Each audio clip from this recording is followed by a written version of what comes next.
안녕하십니까 성도 여러분. 오늘은 목요일입니다. 말씀의 제목은 생명의 떡과 생수라고 하는 이 한 주의 전체 제목을 포괄하는 말씀이 되겠습니다. 말씀 나누기 전에 기도하겠습니다. 하늘에 계신 아버지 하나님, 또 하루의 말씀을 허락해 주셔서 감사합니다. 생명의 떡과 생수, 참으로 귀한 우리 예수 그리스도에 관한 말씀을 들을 때에 우리가 우리의 진정한 우리 삶의 구속자이시고 우리의 인도자이심을 다시 한번 기억하여서 우리의 영원한 떡 되시고 생수 되시는 바로 예수 그리스도를 오늘 다시 한번 가까이에서 확인하고 그 예수님 끝까지 붙잡고 우리 하늘까지 갈 수 있도록 인도하여 주시옵소서. 함께 말씀 나눌 때 들을 수 있는 귀를 허락하여 주시기를 예수님의 귀하신 이름으로 기도합니다. 아멘. 생명의 떡과 생수입니다. 오늘 말씀은 고린도전서 1장 11절을 통해서 바울이 이 사건을 기록한 그 이유가 무엇인지를 함께 말씀을 살펴봅니다. 고린도전서 1장 11절 말씀입니다. 그들에게 일어난 이런 일은 본보기가 되고 또한 말세를 만난 우리를 깨우치기 위하여 기록되었느니라 라고 기록하고 있습니다. 이 말씀을 우리에게 주는 그 이유는 말세를 만난 우리를 깨우치기 위하여 기록하였다라고 했습니다. 예수님께서 자신을 일컬어서 요한복음 6장 35절에서 예수께서 이르시되 나는 생명의 떡이니 내게 오는 자는 결코 줄이지 아니할 터이요 나를 믿는 자는 영원히 목마르지 아니하리라고 말씀하셨습니다. 그리고 요한복음 4장 14절에서 내가 주는 물을 마시는 자는 영원히 목마르지 아니하리니 내가 주는 물은 그 속에서 영생하도록 솟아나는 샘물이 되리라 라고 말씀하십니다. 우물가에 나왔던 여인이 예수님께 제안한 것은 15절에서 여자가 이르되 주여 이런 물을 내게 주사 목마르지도 않고 또 여기 물길로 오지도 않게 하옵소서라고 이야기합니다. 요한복음 4장에서 온통 갈증과 결핍이 나타납니다. 첫 번째 예수님은 육체적 갈증을 느끼셨습니다. 피곤함을 느끼셨지요. 바로 7절에 그 말씀이 나타나 있습니다. 8절에 이어지는 말씀에는 제자들에게는 육적인 허기가 있었습니다. 그들에게는 육신적인 배고픔이 있었죠. 그 육신적인 배고픔에 관한 갈증이 그들에게 있었습니다. 오늘 이 본문에 나타난 한 이 여인, 중요한 여인이지요. 이 여인은 무슨 어려움이 있었습니까? 영적 갈증이 있었습니다. 그녀는 외로웠습니다. 바로 15절에서 그 말씀을 기록하고 있습니다. 오늘 이 우물가 여인의 상태는 어떠한가? 첫 번째는 그 여인은 고립된 인생을 살았습니다. 주변에 많은 사람들과 단절된 생활을 하였죠. 6절, 7절의 말씀 속에서 바로 그 모습을 기록하고 있습니다. 그래서 물길로 나가는 그 시간은 정오 시간이었습니다. 아무도 돌아다니지 않는 가장 뜨거운 시간에 그녀는 사람들의 눈을 피해서 물을 길러 가는 여인이었습니다. 두 번째는 상처난 인생을 사는 여인의 모습이었습니다. 그래서 그 상처가 많은 사람들은 자기를 자신을 보호하기 위한 보호 본능으로 내뱉는 그 언사들이 상당히 공격적일 때가 많습니다. 9절의 말씀을 보면 공격적 언사의 태도가 보입니다. 세 번째는 이 목마른 여인의 인생을 가지고 살아가는 참 마음속에 많은 불쌍함을 느껴지는 그런 15절에 나타난 말씀처럼 이 목마름을 가지고 살아가는 인생을 살고 있는 여인입니다. 드디어 이 여인이 자신에게 말씀하고 있는 분이 누구인지를 깨닫게 됩니다.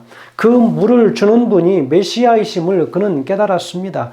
그래서 25절과 26절에서 이야기하기를 여자가 이르되 메시아 곧 그리스도라 하는 이가 오실 줄을 내가 아노니 그가 오시면 모든 것을 우리에게 알려주시리이다. 예수께서 이르시되 내게 말하는 내가 그라 하시니라 그랬습니다. 놀랍지 않으십니까? 여러분 이 사실을 깨달은 후에 이 여인은 물동이를 집어던지고 그렇게 사람 만나는 것을 주저하지 않는 여인이 되었습니다. 29절에서 이야기합니다. 내가 행한 모든 일을 내게 말한 사람을 와서 보라, 이는 그리스도가 아니냐라고 전도하는 것입니다. 사람들의 눈길을 피해 도망다니던 이 여인이 사람들에게 다가가서 와 보라, 이는 그리스도라고 이야기합니다. 30절에서는요, 그들이 동네에서 나와 예수께로 오더라. 이 본문에서 주시고자 하는 바로 이 교훈은 영원히 목마르지 않게 주시는 이 영생하는 물을 제공하시는 분은 바로 예수 그리스도이심을 분명히 강조하고 있습니다. 그동안 여인은 갈증 때문에 수없이 이 우물에 와서 물을 길었지만 그 여인 안에 진정한 갈증은 사실 육신의 갈증이 아니라 채워지지 않는 영적 갈증이었던 것을 느끼게 됩니다. 여러분, 그 진정한 문제의 해결자는 누구였습니까? 인간의 노력이 아닌 예수님, 바로 그 메시아이심을 깨닫게 되는 것입니다. 일요일서지부터 계속 화요일, 수요일 계속 나온 이 모든 말씀들의 핵심이 무엇입니까?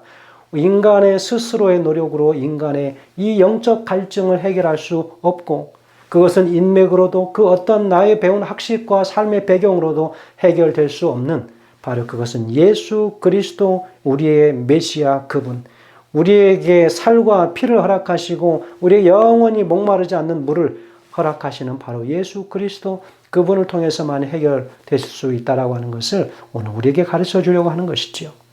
그런데 오늘의 또 다른 본문은 요한복음 6장입니다. 바로 요한복음 6장은 오병이어의 기적이 베풀어지는 장면이 나온 장입니다. 우리 주님께서 오병이어의 기적을 통해서 우리에게 반응보다는 응답을 원하고 계십니다. 그 속에 숨겨져 있는 뜻이 무엇인지를 깨닫기를 원하십니다. 그렇다면 예수님의 나는 생명의 떡이다 라고 하는 이 말씀이 무슨 말씀일까요? 이 떡의 상징을 통해서 예수님의 참 모습을 알기 원하신다는 것입니다. 나의 떡을 먹으라고 하는 이 말씀은 무슨 말씀일까요? 너희들이 떡을 먹는 것과 같이 나와의 교제를 통해서 나의 참 모습을 깨달아라 라고 하는 뜻이지요. 5,000명이 넘는 사람들을 다 먹이시고 예수님을 따라 다니던 무리들이 갈릴리 호수를 건너가서 예수님에게 질문을 던지는 장면입니다. 거기에 세 가지 질문이 던져집니다. 자, 첫 번째 질문은 25절인데 라삐여 언제 여기 오셨나이까? 라고 하는 질문이고, 두 번째 질문은 28절에서 우리가 어떻게 하여야 하나님의 일을 하오리까? 라고 하는 질문입니다. 세 번째 질문은 30절과 31절에서 우리를 보고 당신을 믿게 행하시는 표적이 무엇이니까? 하시는 일이 무엇이니까? 라고 하는 질문이었습니다. 이스라엘 백성들이 예수님을 따른 이유가 무엇이었습니까? 예수님을 우상으로 삼았기 때문이지요.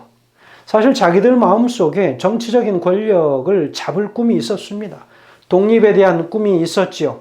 이 꿈을 이룰 수 있는 사람이 누구였다라고 생각하십니까? 그들 역시도 예수님 한 분이라고 생각했습니다. 이런 기대감으로 예수님을 따랐던 것이지요. 저런 이적을 베풀 정도의 능력을 가진 분이면 이 나라를 자유롭게 할 수 있는 그런 사람이다라고 생각을 하고 인간적으로 접근한 것입니다. 그랬더니 예수님이 무엇이라고 말씀하십니까? 첫 번째 무리들이 예수님에게 던진 질문에 대한 답입니다. 너희는 표적을 본 까닭이 아니요 양식을 먹고 배부른 까닭이라, 이렇게 얘기했습니다. 왜냐하면 그것이 그들에게 가장 필요했던 것이었기 때문에. 나는 너희들 욕심을 채워주기 위해서 온 것이 아니다 라고 말씀하시는 것입니다. 자신의 마음에 맞는 것만 골라서 취하는 것입니다. 여러분, 우상이 무엇입니까? 우리는 부처상을 만들고 나무로 우상을 만들어 놓는 것을 우상이라고 생각합니다. 여러분 역시 그거 우상 맞습니다. 그런데 궁금한 것은 도대체 하나님의 말씀을 받고 하나님의 백성으로 부름받았던 이스라엘 백성들이 어떻게 우상 숭배를 할 수 있었는가라고 하는 것입니다.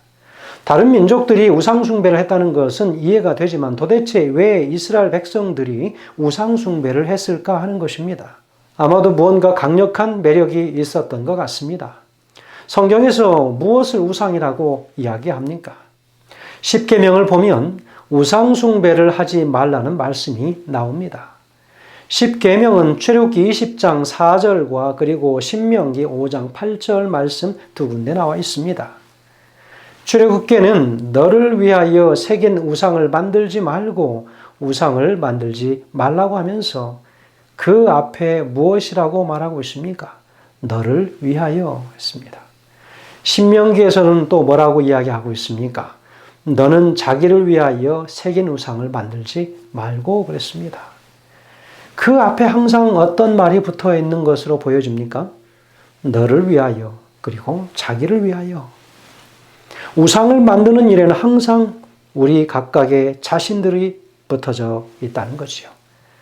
그러므로 이 우상의 목적이 무엇인가? 결국은 우리 자신이라고 하는 것입니다. 우상을 왜 만드는 걸까요? 우리를 위해 만든 것이 우상이지요. 우상 숭배의 근원이 우리에게 있다고 하는 것입니다. 우상은 우리의 마음속에 있는 것이죠. 탐심이 곧 우상 숭배라고 사도 바울은 말하기도 합니다. 그래서 우상 숭배라고 하는 것은 우리 마음에 드는 하나님을 만들어내는 것입니다. 그래서 우리가 우상을 따르고 우상에게 절하다 보면 우리 마음에 부딪히는 것이 전혀 없습니다. 우리가 원하는 그대로이기 때문입니다. 고난의 길은 거부하고 영광스러운 순간, 영광의 자리에만 서려고 하는 신앙은 다 우상숭배입니다. 여러분, 이제 두 번째 질문을 보겠습니다. 28절에 우리가 어떻게 하여야 하나님의 일을 하오리까? 라고 하는 질문이었습니다. 27절에 예수님의 말씀은 그들로 진지해지게 만들었습니다. 그들의 방향을 수정하신 것이지요. 예수님의 대답은 무엇이었습니까? 29절에 하나님께서 보내신 자를 믿는 것이 하나님의 일이니라 라고 했습니다. 자, 그러면 시대소망 385페이지에는 이렇게 기록하는데요. 하늘의 값은 예수이다. 하늘에 들어가는 길은 세상 죄를 지고 가는 하나님의 어린 양을 믿음으로 말미암아서이다 라고 했습니다. 여러분, 28절에서 하나님의 일이 무엇인지 묻고 있는 것은 27절에서 영원한 생명에 이르게 하는 양식을 얻으려고 애쓰라고 하신 것에 대한 반응으로 주어진 것입니다. 다시 말하면 무리들은 영생하도록 있는 양식을 위해서 힘쓰라고 한 것을 하나님의 일을 하도록 촉구하고 있는 것으로 이해하고 있는 것입니다. 29절에서 예수님의 대답은 간단하고 명료하셨습니다. 영생하도록 있는 양식을 위한 하나님의 일이 무엇인가? 바로 그것은 다름이 아닌 하나님께서 보내신 자 예수 그리스도를 믿는 일이다 라고 했습니다. 다시 말하면 예수님을 믿는 것이 영생하도록 있는 양식을 얻는 길이다 라고 했습니다. 성도 여러분, 우리가 지금까지 하나님의 일이라고 이름을 붙여놓고 많은 교회에 예수님을 믿는 그 일 이외에 여러 가지 일들을 하면서 때로는 그것들을 인간적으로 대하고 기도 없이 하나님의 사역을 이끌어왔던 많은 것들, 여러분, 그것들을 우리는 무엇이라고 합니까? 그것을 우리는 흔히 일컬어서 교회의 일이요 혹은 하나님의 일이라고 이야기합니다. 여러분, 부엌에서 우리가 밥을 할 때 우리가 어떻게 하십니까? 기도하고 시작하십니까? 그것도 하나님의 사역입니다. 왜냐하면 많은 성도들을 먹이는 일이기 때문에 거룩한 일입니다. 그러한 일을 대할 때에도 우리가 하나님의 일이요 하나님의 사역이라면 우리가 그 사역들을 어떻게 대해야 되는가? 그러나 우리는 여러분, 어떤 분들은 그 일을 하기 위해서 안식일에 교회를 나오는 분도 계십니다. 그런데 밥을 다 하고 나면 예배 시간에 다 빠지고 그거 일만 중점적으로 하다가 예배를 드리지 못하고 그제 안식일은 그렇게 해서 끝나버리는 일이 많은데, 여러분, 우리가 정말로 예수님 믿는 일이 무엇인가? 말씀 속에 나타난 예수 그리스도를 알고 믿는 것입니다. 예수님을 알지 못하면 우리는 믿을 수가 없습니다. 그렇기 때문에 우리에게 정말 중요한 것 예배라고 하는 사실입니다. 주변의 모든 일들 다 중요하지만 하나님을 예배하는 그 일 참으로 중요합니다. 여러분, 사람들로 하여금 영생하도록 있는 양식을 공급하시는 예수님을 믿도록 하기 위하여 오늘 이 말씀을 하고 계신 것입니다. 27절과 28절 사이에는 많은 교훈들이 담겨져 있습니다. 인간은 본성적으로 내가 무슨 일을 해야만 하나님이 인정할 것이다 라고 하는 그런 독선이 깔려져 있다는 것이죠. 그래서 인간은 본성적으로 행위적 구원의 매력을 느끼게 됩니다. 여러분, 그 한 예로 누가 있습니까? 부자 청년 관원이 있습니다. 그가 예수님께 나와서 무엇이라고 얘기합니까? 선한 선생이여 내가 무엇을 하여야 영생을 얻으리까? 라고 이야기합니다. 행함에 관한 이야기지요. 빌립보의 간수장이도 이야기합니다. 그는 무엇이라고 얘기합니까? 선생들아 내가 어떻게 하여야 구원을 얻으리까? 했습니다. 무엇을 하는 것에 관점이 맞춰져 있습니다. 세상의 모든 종교들과 모든 사람들은 실천이 답이라고 생각합니다. 너희들 이 말 들을래? 안 들을래? 이 하는 것도 실천에 관한 것입니다. 강권이지요. 그것도 안 되면 또 무엇을 요구하십니까? 바로 이것은 하나님의 법이다 라고 율법을 갖다 들이댑니다. 강한 규율이지요. 물론 실천을 잘 하라고 이야기하는 것입니다. 여러분, 공산주의 이론도 참 이상적이죠. 모든 사람이 평등하게 다 똑같이 살자라고 하는 것이 이론입니다. 그러나 그것도 실천에 옮겨지지 않으면 폭력이 되는 것이죠. 폭력과 혁명을 통해서 이 이상적 이론을 실천하자라고 하는 것입니다. 여러분, 이상적인 이론들이 가진 목적은 실천입니다. 그런데 이루어지지 않았습니다. 사도 바울은 로마서 7장 18절과 19절에서 이 실천이 힘들어서 외치는 그 한 말씀이 나옵니다. 내 속에 곧 내 육신에 관한 선한 것이 거하지 아니하는 줄을 아노니 원함은 내게 있으나 선을 행하는 것은 없노라. 내가 원하는 바 선은 하지 아니하고 도리어 원치 아니하는 바 악을 행하는도다. 로마서 8장 3절에는 뭐라고 기록합니까? 율법이 육신으로 말미암아 연약하여 할 수 없는 그것을 하나님은 하시나니 곧 죄를 인하여 자기 아들을 죄에 있는 육신의 모양으로 보내어 육신의 죄를 정하사라고 이야기합니다. 하나님의 영, 바로 이 성령을 통해서야만이 가능하다고 하는 것을 사도 바울은 강조하고 있습니다. 성도 여러분, 행동은 믿음에서 시작이 됩니다. 예수님을 믿는 사람들은 어떤 존재입니까? 하나님, 저는 주의 말씀대로 순종할 능력이 없습니다 라고 인정하는 사람들입니다.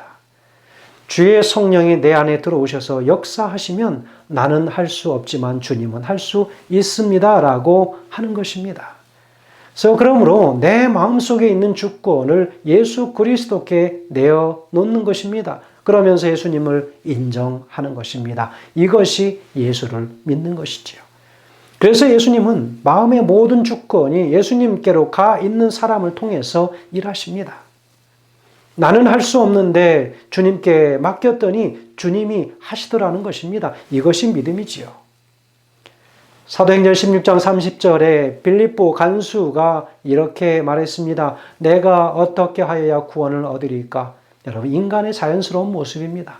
이때 바울은 이야기하죠. 31절에 주 예수를 믿으라 그리하면 너와 내 집이 구원을 얻으리라. 어떻게 무엇인가 하려고 하는 사람이 한 그 질문을 예수님께서는 믿는 일로 대답하셨습니다. 무엇이 일인가? 믿는 것이 일이라는 것입니다. 우리가 해야 할 것은 믿는 것 한 가지입니다. 믿으면 구원이 임하게 되는 것이지요. 요한복음 6장 28절과 29절에서 이야기하죠. 우리가 어떻게 하여야 하나님의 일을 하오리까? 예수께서 대답하여 가라사대 하나님의 보내신 자를 믿는 것이 하나님의 일이니라 라고 이야기하고 있습니다. 우리가 해야 할 것은 믿는 것입니다. 성도 여러분, 믿음에 있어서는 둘째 가시면 절대 안 되는 것입니다. 그것은 그 일에 관하여는 첫 번째가 되셔야 합니다. 세 번째 질문은 30절과 31절이죠.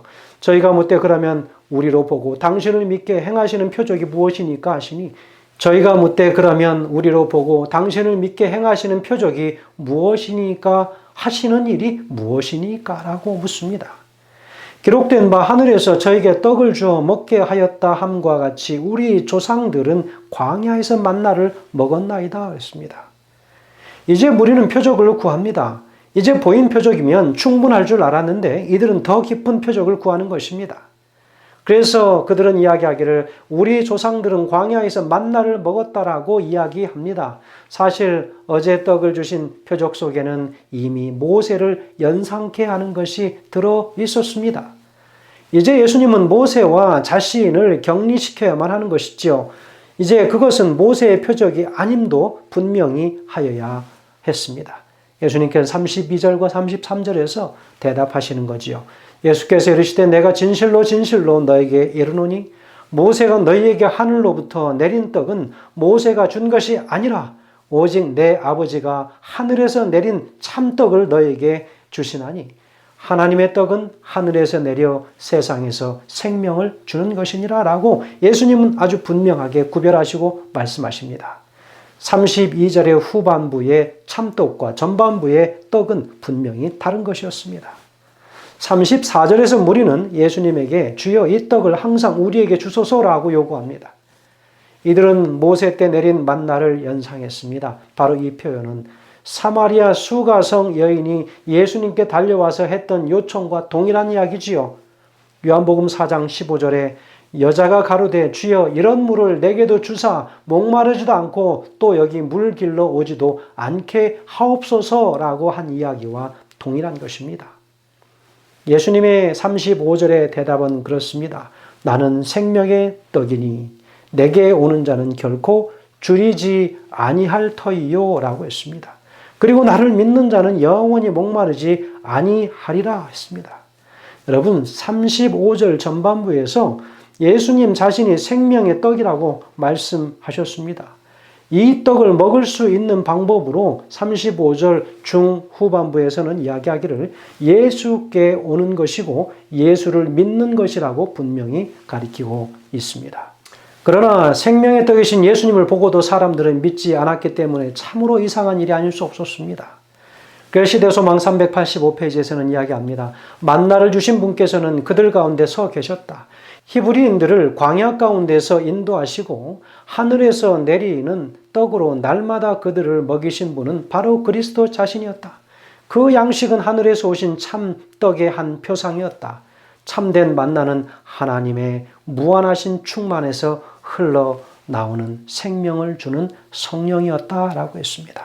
성도 여러분, 오늘 예수님께서는 받은 질문에 대하여 다 답하셨습니다. 그리고 무엇이라고 말씀하셨습니까? 나는 생명의 떡이고 나는 생명을 주는 영원히 목마르지 않는 생수 그 자체이다 라고 말씀하셨습니다. 세상의 떡은 잠시 먹었지만 그러나 그것은 영원한 생명이 아닌 생명에서 끊어지는 이를 경험하게 하고 세상에 주는 생수는 다시 갈증이 있어서 또 우물을 찾아야 하는 번거로움이 있을 것이라고 이야기하십니다. 성도 여러분, 오늘 그 영원하신 떡이시고 참떡이시고 생수이신 바로 그 예수 그리스도, 그분을 우리의 심령의 중심에 바로 굳게 믿는 그런 하루, 그 믿음에서 결코 흔들리지 않는 그런 하루가 되시길 간절히 소망하면서 말씀을 드리겠습니다. 기도하겠습니다. 하늘에 계신 아버지 하나님, 생명의 참떡이시요 영원히 목마르지 않는 생수이신 우리 예수 그리스도, 그분을 우리 심령 가운데 다시 한번 확신케 하셔서 결코 줄이지 않고 목마르지 않는 그런 하나님의 자녀들 될 수 있도록 인도하시기를 예수님의 귀하신 이름으로 간절히 기도합니다. 아멘.